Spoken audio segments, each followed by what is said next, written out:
Welcome to your ultimate pit stop, Piston Pundit.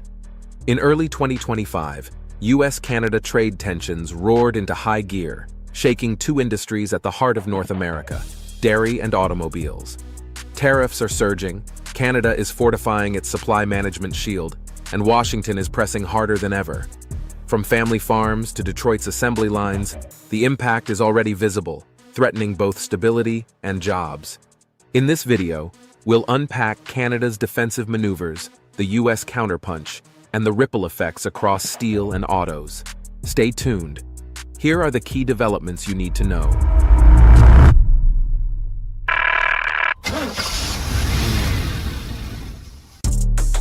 Trade war on the starting line. Tariffs and dairy in the crosshairs. In August 2025, President Donald Trump revved up his trade fight with Canada, hiking tariffs on non-USMCA goods from 25% to 35%. Officially tied to fentanyl trafficking, the move was also a clear shot at Canada's fiercely defended dairy system. For decades, supply management has limited U.S. dairy access to just 3.5% of the Canadian market. Push past that cap, and tariffs skyrocket, 241% on milk, nearly 300% on butter. To U.S. farmers, who already sell about $800 million in dairy north each year, it feels like a padlocked gate. To Canada, it's survival, an economic pillar protecting thousands of family farms. Trump's ultimatum: open the market wider, or face tariffs spilling into other sectors. Ottawa pushed back, noting it accounts for only 1% of U.S. fentanyl imports and has aggressively policed the border. By August 1st, tariffs were hammering lumber, steel, aluminum, and auto parts.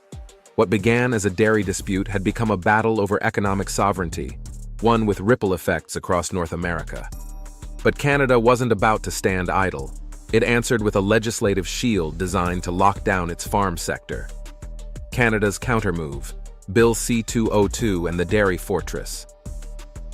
In June 2025, Ottawa fortified its defenses with Bill C-202, barring supply-managed industries, dairy, eggs, and poultry, from being used as bargaining chips in trade talks.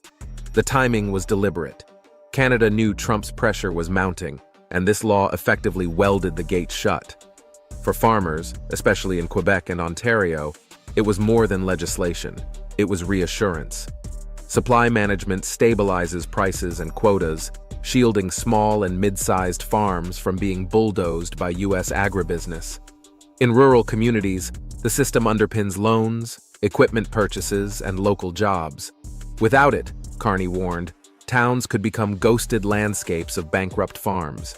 Not everyone was convinced. Critics argued that by hard-coding protectionism, Canada reduced its flexibility and risked harsher retaliation from Washington. Exporters outside the system, like beef and grain producers, feared they might pay the price. Still, Canada's message was unmistakable.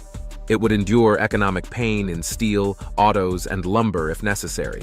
But dairy was off-limits. Whether this stance strengthens Ottawa's hand or paints it into a corner remains uncertain. And while Canada dug in its heels on dairy, the bigger storm was already hitting Detroit. Before we delve deeper, do us a favor and smash that like and subscribe button. It helps us reach more viewers and keeps you up to speed with the latest industry and policy updates. Ripples in Detroit, steel, supply chains, and auto fallout. If dairy is symbolic, steel and autos are survival, and Trump's 50% tariffs on Canadian metals since June 2025 hit Detroit like a sledgehammer. General Motors reported a $1 billion profit drop in Q2, while Stellantis suffered $2.7 billion in first-half losses. Analysts warn Ford faces similar pain. The timing couldn't be worse. Automakers are already pouring billions into EVs, autonomous tech, and global platform shifts.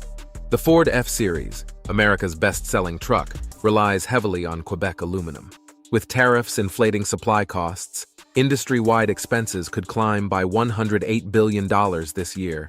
Consumers may pay the price too, with vehicles rising by as much as $9,000. The structural issue is clear.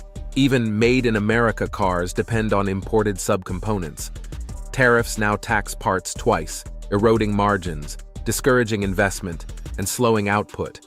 Beyond corporations, Detroit's plants sustain hundreds of thousands of jobs. Layoffs ripple into small businesses across Michigan. Critics argue tariffs meant to buy American are instead crippling the very communities they aim to protect. But while automakers buckle under pressure, Canada adjusted its strategy, easing off in some areas to keep trade alive. Diplomacy in motion, rollbacks, leverage, and the USMCA card. By late August, Canada shifted gears toward pragmatism. Prime Minister Mark Carney announced the rollback of many retaliatory tariffs, covering goods like orange juice, apparel, and appliances, to align with exemptions the U.S. had already granted under the USMCA. The move restored tariff-free trade on over 85% of cross-border commerce, giving relief to consumers and manufacturers. Not everyone applauded. Unifor, Canada's largest private sector union, blasted the rollback as capitulation, while opposition leader Pierre Poilievre argued Ottawa gave ground without extracting concessions. Critics feared it invited further U.S. pressure. Carney countered that harmonizing exemptions preserved access for key industries while keeping trade flowing ahead of the 2026 USMCA review. His pitch, partial stability, was better than risking a collapse. The strategy highlights the USMCA's dual role as both shield and bargaining chip. With 3/4 of exports tied to U.S. demand and Washington still reliant on Canadian energy, minerals, and manufacturing, Ottawa is playing for time. The rollback wasn't surrender, but a tactical pit stop, betting U.S. pressure will backfire hardest in Detroit. But Canada's moves weren't only reactive. It unveiled a longer-term strategy to balance defense, diversification, and diplomacy. Canada's playbook: protect, pivot, and cool the engine. Canada's response isn't just reactive, it's a three-lane strategy: defend its core, diversify exports, and de-escalate where possible. On defense, Bill C-202 locked supply management into law, shielding dairy, eggs, and poultry. Ottawa has added subsidies to help farmers ride out volatility and pledged support for steel and auto suppliers adapting to domestic buyers. On diversification, Canada is steering exports toward Europe and Asia. Through the EU's CETA Pact and the Pacific CPTPP deal, Ottawa is widening markets, reducing its dependency on one customer, a weakness Trump's tariffs exposed. On de-escalation, Carney's selective rollback of retaliatory tariffs boosted confidence and positioned Canada as the adult in the room, keeping credibility with allies while leaving dialogue open with Washington. Risks remain, particularly the 2026 USMCA review, where Trump could again tie trade disputes to unrelated issues like security or narcotics. Yet optimism persists. Farmland values and quota prices are climbing, signaling resilience. All of this leads us to the final verdict. Has Canada bought breathing room, or is the U.S. playing a riskier hand? Verdict: resilience versus risk. Who wins this round?